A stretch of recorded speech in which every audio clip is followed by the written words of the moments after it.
सर्व हिंदू समाज के द्वारा आज बांग्लादेश में हिंदुओं पर हो रहे अत्याचार एवं जुल्म के विरोध में गरियाबंद के गांधी मैदान में एक विशाल आम सभा रखी गई।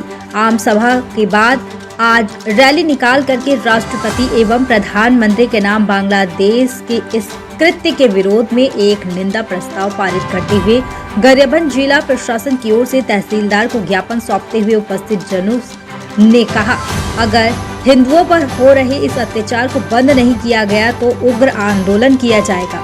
इस अवसर पर विभिन्न वक्ताओं ने अपने उद्बोधन में कहा, विगत कुछ समय से बांग्लादेश में हिंदुओं का लगातार उत्पीड़न हो रहा है। बांग्लादेश में हिंदू संतों को गिरफ्तार किया जा रहा है। उनके साथ पूजा स्थल, मंदिर आदि पर इस्लामिक कट्टरपंथी हमले कर रहे हैं। इसी क्रम में इस्कॉन के संत चिन्मय कृष्णदास को आतंकवादी की तरह व्यवहार करते हुए उन्हें जेल में डाल दिया गया। उनके साथ अमानवीय बर्बरता की गई। विगत कुछ समय से मोहम्मद यूनुस के नेतृत्व वाली बांग्लादेश सरकार में हिंदुओं के घरों में तोड़फोड़, आगजनी के साथ ही उनके परिजनों पर हमले एवं मातृशक्ति के साथ दुराचार की घटनाएं लगातार बढ़ी है। हिंदुओं के पूजा स्थलों को अपवित्र किया जा रहा है। इस घटनाक्रमों से भारत समेत संपूर्ण विश्व में हिंदुओं में आक्रोश व्याप्त है कि जिस बांग्लादेश को भारत ने जन्म दिया था, आज वही हम हिंदुओं को आंख दिखा रहा है। यह दुर्भाग्य की बात है। हिंदुओं पर इस अत्याचार को लेकर काफी आक्रोश है। भारत सरकार समय रहते इन आक्रोश पर काबू पाने बांग्लादेश में हो रहे अत्याचार का विरोध करे और भारत के आम जनों के विरोध उन तक पहुंचाए और जरूरत पड़े तो वे समस्त आवश्यक कदम उठाए जो वहां के हिंदुओं पर हो रहे अत्याचार को रोका जा सके। मेरी बारंबार सबसे यही प्रार्थना है कि जो अत्याचार वो अभी वहाँ पर हो रहा है, उस अत्याचार के लिए हम सहयोग में तो बिल्कुल खड़े हैं, पर उस अत्याचार के भागीदार कहीं ना कहीं हम भी ना बन जाएं और बनेंगे अगर हम एक नहीं होंगे। जो बटेंगे और कटेंगे, अगर ये नारा अब अगर हम नहीं समझे तो निश्चित ही हमारे ऊपर वो आँच आने में देर लगने वाली नहीं है। अगर पड़ोसी की झोपड़ी जलती है ना, तो अपना घर सुरक्षित है इस बात की गारंटी नहीं है। वो आग कभी भी हमारे तक आ सकती है। इसीलिए समस्त हिंदू समाज से मेरी प्रार्थना है, इकट्ठे होइए, एकत्र रहिए, संगठित रहिए, जाति पाति की करो विदाई, हम सब हिंदू भाई भाई। इसी बात को लेकर के यही बार बार कहूँ, अपने सनातन संस्कृति से बड़ा कुछ नहीं। धर्मांतरण के चक्कर में मत पड़िए, धर्म विरोधियों के चक्कर में मत पड़िए। आगे से घात करो मत, कोई घात करे तो फिर प्रतिघात करने की क्षमता भी रखो। धन्यवाद।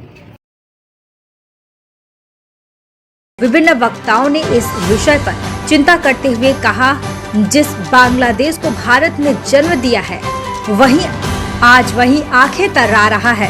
यह दुर्भाग्य की बात है। सरकार समय रहते हिंदुओं के आक्रोश पर ध्यान दे और बांग्लादेश को समुचित जवाब दे, अन्यथा यह नाराजगी बढ़ती जाएगी। आज उक्त कार्यक्रम में सभा के बाद रैली के रूप में गरियाबंद के प्रमुख मार्गों से निकलते हुए तहसील कार्यालय पहुंचे। तहसीलदार को ज्ञापन सौंपा।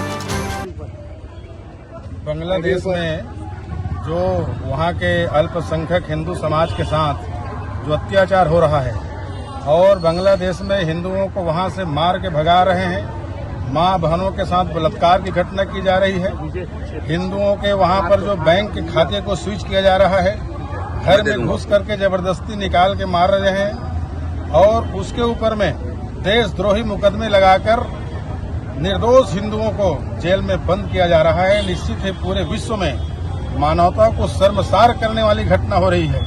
वो बांग्लादेश जिनको बांग्लादेश के उदय में भारत के हिंदू समाज ने सहयोग किया था, स्वतंत्र राष्ट्र के रूप में बांग्लादेश को स्थान मिला, वही बांग्लादेश की सरकार आज हिंदुओं के साथ जो अत्याचार कर रही है, इससे पूरा हिंदुस्तान के हिंदू समाज बहुत ही आक्रोशित है, पीड़ित है, दुखी है। आज पूरा देश भर में बांग्लादेश की सरकार के विरुद्ध में जन आक्रोश है और सरकार से मांग है कि भारत सरकार हस्तक्षेप करे और एक पड़ोसी राज्य में जो हिंदुओं के साथ अत्याचार हो रहा है उसको तत्काल बंद किया जाए, अन्यथा आने वाले समय में पूरे भारत में उग्र आंदोलन होगा और फिर बांग्लादेश के साथ जो हमारे देश से उनको जो मिलता है बिजली, पानी, राशन, उस पर निर्भर रहने वाला छोटा सा देश भारत के करोड़ों हिंदुओं को आज चुनौती दे रहा है। इसके विरुद्ध में आज का आक्रोश रैली था और हम लोग आज भारत के प्रधानमंत्री राष्ट्रपति के नाम में इसी विषय को लेकर ज्ञापन दिए हैं। आने वाले समय में और सड़क की लड़ाई लड़ने के लिए सर्व हिंदू समाज इकट्ठा है। ये कोई पार्टी का कार्यक्रम नहीं था। सारे हिंदू समुदाय के सभी प्रमुख लोग, समाज प्रमुख और गांव-गांव से लोग इस आक्रोश रैली में शामिल हुए। सर, इस्कॉन मंदिर पर आज भगवा रंग का कपड़ा पहनने नहीं दिया गया पुजारियों को, उन्हें सफेद कपड़ा पहनना पड़ा, क्या कहेंगे इस पर? ये भी बहुत दुर्भाग्यपूर्ण बात है। हमारे साधु संतों का जो परंपरागत सनातन वेशभूषा है उस पर भी ये आक्रमण है और इस प्रकार हिंदू समाज को अपमानित करने का प्रयास है। दुनिया के किसी भी मुल्क में आज तक हिंदुओं के साथ ऐसा अत्याचार नहीं हुआ जो बांग्लादेश में हो रहा है। सर, बटेंगे तो कटेंगे एक नारा चलता है, क्या कहेंगे इस पर आप? निश्चित ही हिंदू समाज अगर बटेगा तो जो आज बांग्लादेश में स्थिति हो रही है वो हर जगह होगा। इसलिए बटना नहीं है, सारे समाज को एक साथ खड़ा होना है। भारत में रहने वाले सब समाज एक साथ है, किसी को बटने की जरूरत नहीं। सर्व समाज की ओर से अपने पड़ोसी राष्ट्र बांग्लादेश जिनकी जितनी भी घोर निंदा की जाए उतनी कम है। वहाँ पर रह रहे सनातनी हिंदुओं के ऊपर जो अत्याचार हो रही है, हमारी बहनों बेटियों के ऊपर जो बलात्कार हो रहा है, ज़मीनें छीनी जा रही है, अपने मंदिर मठ पे इन लोग जा कर के मंदिरों को, हमारे आस्था का केंद्र उसको विध्वंस कर रहे हैं।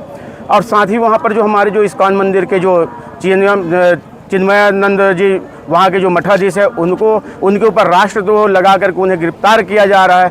बहुत ही ये आक्रोशित मामला है और जब तक के वहाँ पर हिंदुओं पर अत्याचार बंद नहीं होगा तब तक के हिंदू समाज सड़क की लड़ाई लड़ते रहेगा। और उसी का आज ये देखने को मौका मिला है। नगर में सारे हिंदू समाज एक साथ आकर के उसकी घोर निंदा करते हुए आज जन आक्रोश रैली के माध्यम से देश के महामहिम माननीय राष्ट्रपति एवं माननीय प्रधानमंत्री को ज्ञापन सौंपे हैं।